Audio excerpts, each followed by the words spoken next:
Ви благодарам, председателе, почитуван мандатар господине Христијан Мицковски, почитувани идни министри.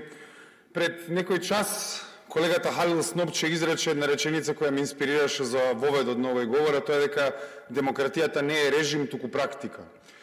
Режим, нели, мислејќи на уредување, и јас сум убеден, гледајќи го составот на новата влада и како го концепирате, дека вие многу добро го разбирате всушност ова, дека не е само уредување, туку и практика.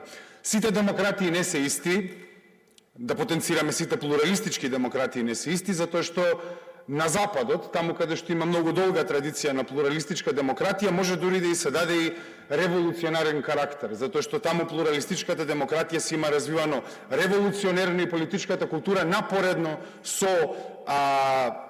изнедрувањето на плуралистичката демократија како норма се има развивано. Овде, во нашиот случај, знаеме дека ние плуралистичката демократија ја добиваме преку вертикално редефинирање на политичкиот систем, нели, на преминување од едно уредување во второ, и тоа ни има доведено до една аномалија, каде што во македонското општество постоењето на плуралистичката демократија се гледа наместо како нормативен праг, таа се третира како оптимум. Тоест, незиното постоење го оправдува сето што следи после тоа. Затоа пратениците кои денеска ќе ве поддржат толку многу пати денеска ги спомнаа бројките, затоа што за нив демократијата заврши на 8 мај, изборите се одржани во Струница, во Кривогаштани, во Чешиново, Блешево, сегде имаат бројки да ни кажат. Но тие ја разбираат како нормативност, вие ја разбирате како практикување.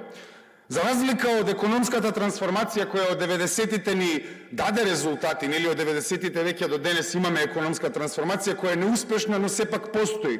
Во однос на политичката култура, тоа што нашето општество како капацитет го има изнедрено на почетокот во плуралистичката демократија, уште го влече. Знаете, ВМРО, ДПМН и СДСМ, еве, се менуваат по 6-7 пат, тоа значи дека ние никако да дојдеме до еден нов степен на демократизација, тоест на зголемување на политичката култура, и тоа е затоа што вие многу умешно знаете да играте со елементите на овој систем.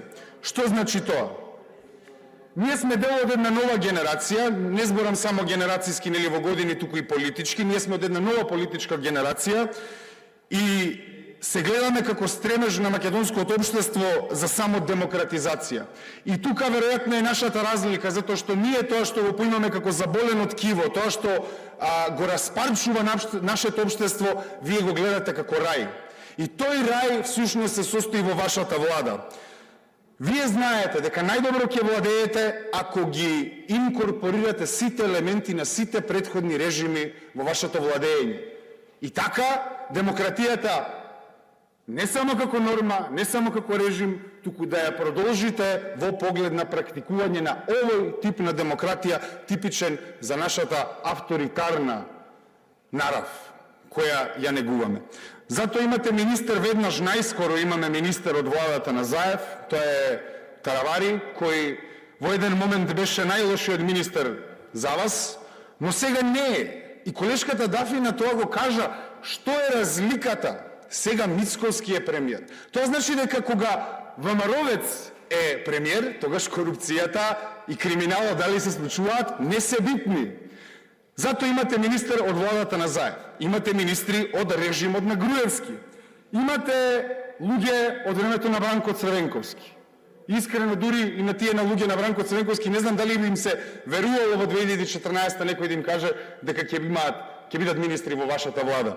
И најпосле имате и од бугарашкото време на Љупчо Ѓоргиевски. Значи, во вашата влада ги имаме сите претходни режими. Вие најдобро знаете сепак дека не е само доволно да се пополнат редовите со представници на претходните режими, на претходните гарнитури. Знаете дека системот најсуштински се храни преку неказнивост. Знаете дека и вас СДСМ ве врати од мртвите и ве аболицираше со тоа што дозволи вашите криминали да останат непроцесирани. И така претходно, и така пред тоа. И така веројатно покрај препакувањата со колегите од СДСМ, најверојатно сите тие што се огрешиле од народот нема да стигнат до казна за време на вашето владење. Најеклатантниот пример од претходниот трансфер на власта се всушност и Груевски и Мјалков. Кои ќе бидат сега Груевски, Мјалков, тоа вие најдобро го знаете. Неказнивоста вам ви е во јадрото, нели на земното постоење, па така на СДСМ кој пред 20 на дена немаше кворум да одржи собствен конгрес, да се подсетиме дека есента вие му направивте кворум за да го смени казнениот законник. Затоа што потребно е за овој систем да се одржува на криминалот и корупцијата, да им се даде ветер во грб. Никогаш да не дојде казната за криминалот и корупцијата. Затоа секоја идна влада повторно ќе ги инкорпорира сите расипани елементи од претходните режими. Знаете дека олигархијата треба да се негува и да биде задоволена, па затоа и нема многу да зборуваме како вие ќе удрите по здравството и образованието. Знаеме дека судирањето по работниците ги задоволувате апетитите за профит на олигархијата, но дур сме суспендирани во ова време каде што продолжуваат да работите секогаш како што биле, сепак геополитичкиот контекст околу нас се менува. Затоа можеби најголемата порака која јас имам да ја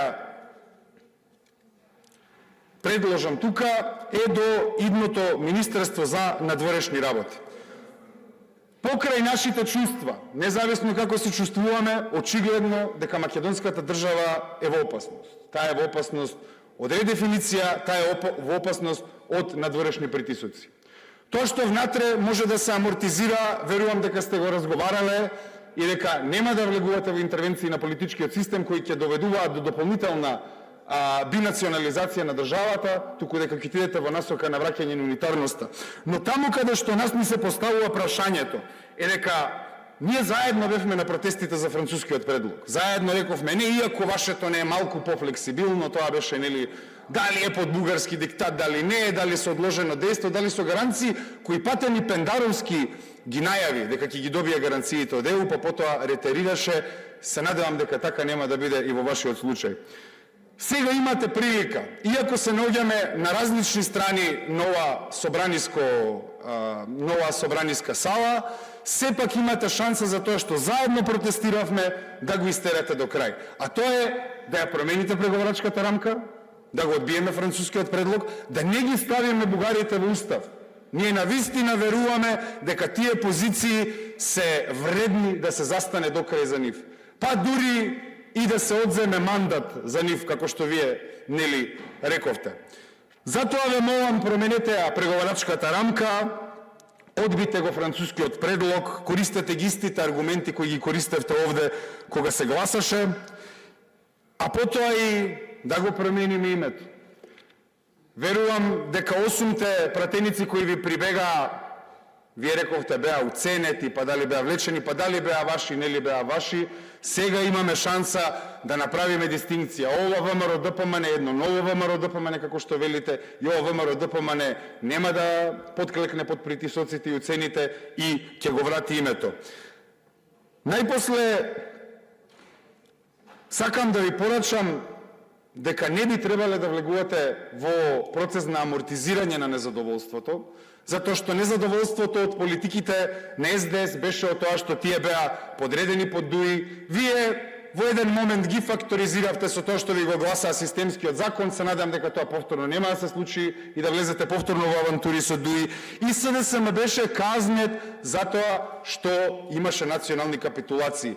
Дали со вас ќе прекине оваа практика, допрва ќе видиме дали ќе ни го вратите името, дали ќе промените преговарачката рамка, а накрај само порака и до идното Министерство за надворешни работи е дека во светски контекст Европа станува се по-поларизирана, се дефинираат два табори, еден кој е про војната во Украина, кој сака да продолжи војната во Украина, кој сака да се храни војно-индустријскиот комплекс и да умираат невини луѓе на двете страни, или пак таа страна која сака мир и сака преговори за мир. Јас се надевам дека нашата влада ќе застане на страната на мирот, а не на страната на војно-индустријскиот комплекс, и тоа ќе го следиме, нели вашата позиција во однос на оваа поларизација во Европа. И за крај ве молам, направете го тоа што македонскиот народ сака да го направи, затоа што македонскиот народ секогаш бил на правилната страна на историјата, посебно во контекст на Втората светска војна, и посебно тоа што со екзодусот од Грција може да се направи паралела со Нагба, ве молам, признајте Палестина и ќе добиете поддршка за нас за тоа. Од нас за тоа.